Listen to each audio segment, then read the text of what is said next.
ಮಂಗಳೂರಿನ ಖಾದ್ಯ ಪ್ರಿಯರ ನೆಚ್ಚಿನ ತಾಣ ಹೋಟೆಲ್ ಓಷನ್ ಪರ್ಲ್ನ ಕೋರಲ್ ರೆಸ್ಟೋರೆಂಟ್ ಇದೀಗ ಮತ್ತೊಂದು ಬಗೆಯ ಫುಡ್ ಫೆಸ್ಟಿವಲ್ಗೆ ತೆರೆದುಕೊಂಡಿದೆ. ಹೌದು, coral multi cuisine fine dine ರೆಸ್ಟೋರೆಂಟ್ನಲ್ಲಿ ಪ್ಯಾನ್ ಏಷ್ಯನ್ ಫುಡ್ ಫೆಸ್ಟಿವಲ್ ಅನ್ನು ಆಯೋಜಿಸಲಾಗಿದೆ.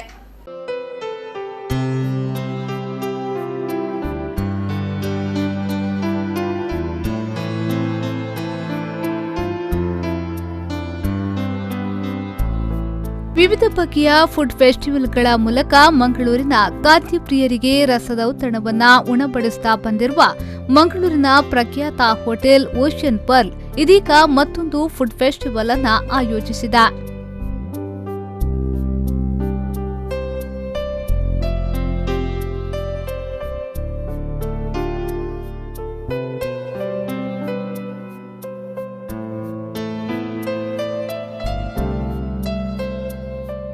ಹೌದು, ಮಂಗಳೂರಿನ ಕೊಡಿಯಲ್ಬೆಲ್ನಲ್ಲಿರುವ ದಿ ಓಷನ್ ಪರ್ಲ್ ಹೋಟೆಲ್ನ coral multi cuisine fine dine ರೆಸ್ಟೋರೆಂಟ್ನಲ್ಲೇ ಪ್ಯಾನ್ ಏಷ್ಯನ್ ಫುಡ್ ಫೆಸ್ಟಿವಲ್ ಅನ್ನ ಏರ್ಪಡಿಸಲಾಗಿದೆ.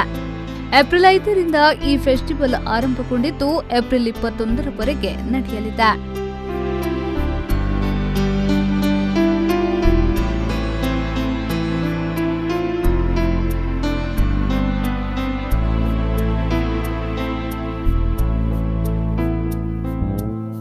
ಫುಡ್ ಫೆಸ್ಟಿವಲ್ನಲ್ಲಿ ಜಪಾನೀಸ್, ಕೊರಿಯನ್, ಮಲೇಷಿಯನ್ ಹೀಗೆ ವಿವಿಧ ಬಗೆಯ ವೆರೈಟಿ ಖಾದ್ಯಗಳು ಲಭ್ಯವಿದೆ. ಈ ಬಗ್ಗೆ ಎಕ್ಸಿಕ್ಯೂಟಿವ್ ಚೆಫ್ ದೇವ್ಬ್ರತ್ ಮಂಡಲ್ ಅವರು ಖಾದ್ಯಗಳ ಬಗ್ಗೆ ವಿವರಣೆ ನೀಡಿದ್ರು. This is different type of dim sum. This is the prawn dim sum, this is the chicken dim sum, this is the Vietnam roll, is vegetarian basically. And this is the soba noodles, this is the Japanese noodles. Okay. This is very healthiest and lots of exotic vegetables with some basil and something. And this is the soups, the Korean soups. And this is the dessert. Apart from this, lots of delicacies we introduce in this festival. Please come and have this food and success this festival.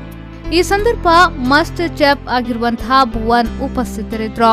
ವಿನೂತನವಾದ food festival ಮೂಲಕ ಮಂಗಳೂರಿನ ಖಾದ್ಯ ಪ್ರಿಯರನ್ನ ಗೆಲ್ಲಲು hotel ocean pearl ಮುಂದಾಗಿದೆ.